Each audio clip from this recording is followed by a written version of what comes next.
हम जानता नहीं कि तार कुछ मजबूरी हुई, लेकिन आखिर हमार भी कुछ मजबूरी बा जौन के हम तारा से कब दूर नहीं हो सकते। मजबूरी बा हमार मजबूरी दूर नहीं हो सकती है मजबूरी। दूर नहीं हो सकती है मजबूरी बा। तारा मजबूरी बा इने जरूरी बा। आज जो ना खराइए मारता है ना काजे बा। लइका कहता सुना हो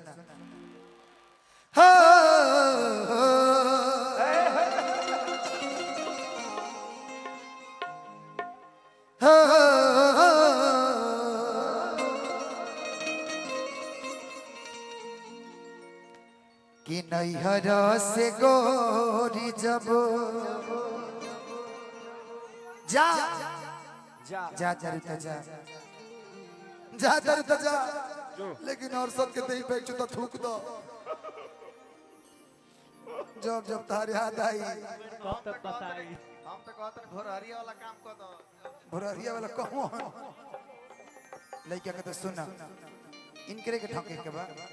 बहुत सुंदर बदमाशी छोड़ दो बबुआ। कि नैहर से गोरी जब इतार सखी लो बड़ा खुश बा आज कि हमार सखी के शादी कहीं और हो गइल बा। जाता है ससुराल। ससुरा जाता रही लालची औरत। लालची औरत अरे ससुरवा में जइहा खबर जब पइहा हेंगा सटबू सुकून मिलल, लेकिन तू जाता रू यही बात के गम बा कि बोढ़नी के कफन हमारा घर भेजबैहा घर भेजबैहा। नैहर से गोरी जब ससुरवा में जइहा खबर जब पइहा ओढ़नी के कफन हमारा घर भेजबैहा घर भेजबैहा ओढ़नी के कफन हमारा घर भेजबैहा घर भेजबैहा। बस इतना ही संग था तुम्हारा हमारा तुम्हारा हमारा। बस इतना ही संग था तुम्हारा हमारा तुम्हारा हमारा।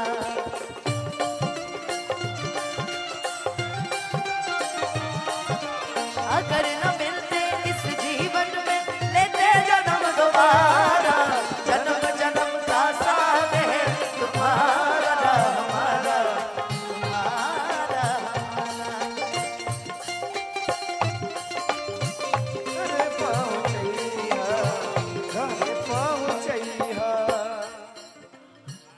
चाहे फुकाएम चाहे माटी में गड़ाए तोहरा से जरिया सपनों में आए।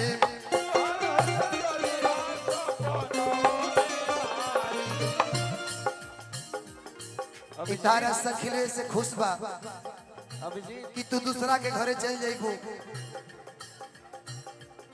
किरिया खा के कहा ईमानदारी से किरिया खा के कहा ईमानदारी से प्यार नहीं हरेले रही की ससुरारी प्यार नहीं हरेले रही की ससुरारी।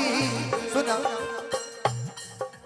देखो अंतिम मिलन बा एक हाल मिल लेबे दो। ससुरालियों में होई मिलन। ए मुस्कान ओ दिन तू भुला गइलू जहिया तू हमरा के खुदे लेके आवत रहो मिलावे खातिर। आज तू खुदे एकरा के छोड़ाओ तारू पीछा। फिर मिलवा देंगे। तोहरा गावे आइब तो बोलैबू की ना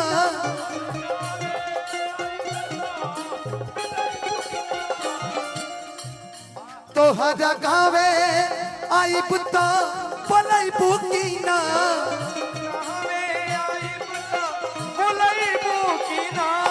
हंस के एक लोटा पनिया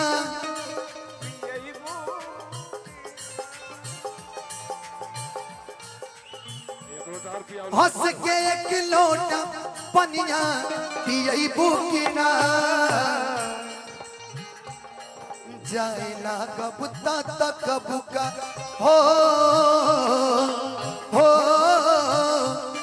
जायला कबूता तक बुका केवाड़ी से प्याज नहीं हदे ले रही ससुरारी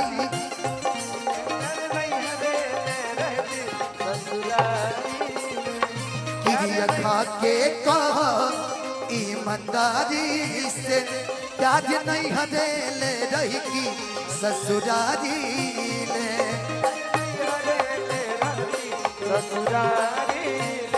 लेकिन इतने ना मुखिया जी दे दमाहुर बड़ा कदम होई दे दमाहुर बड़ा कदम एको ऐसा ऐसा दम होई एको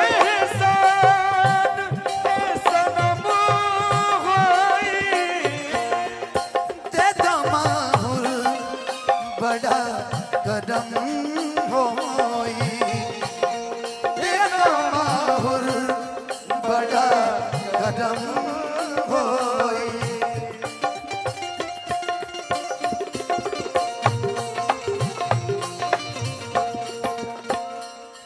सभी मोटकी करावतिया सभी मोटकी करावतिया हमरा प्यार के दुश्मनी मोटकी भी है हम बुझता नहीं रोकी के देखी हम नयनवा के लोद के लिखे सर्वजीत बतिया लहू में बोल के लिखे सर्वजीत बतिया लहू में बोल के लिखे सर्वजीत बतिया लहू में बोल के आज रोकी के रखी हो हाय हाय हाय नयनवा के लोद के क्या बात बहुत सुंदर लिखे सर्वजीत बतिया लहू में बोल के लिखे सर्वजीत बतिया लहू में बोल के लिखे सर्वजीत बतिया लहू में बोल के किसर धनंजय साथे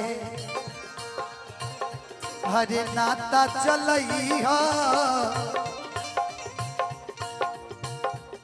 हे चुड़ैल सखी सन के हे चुड़ैल किसर धनंजय से हरे नाता चलई मंटू भैया अंदर निवासी तरफ से आशीर्वाद मिलल खबर जब पई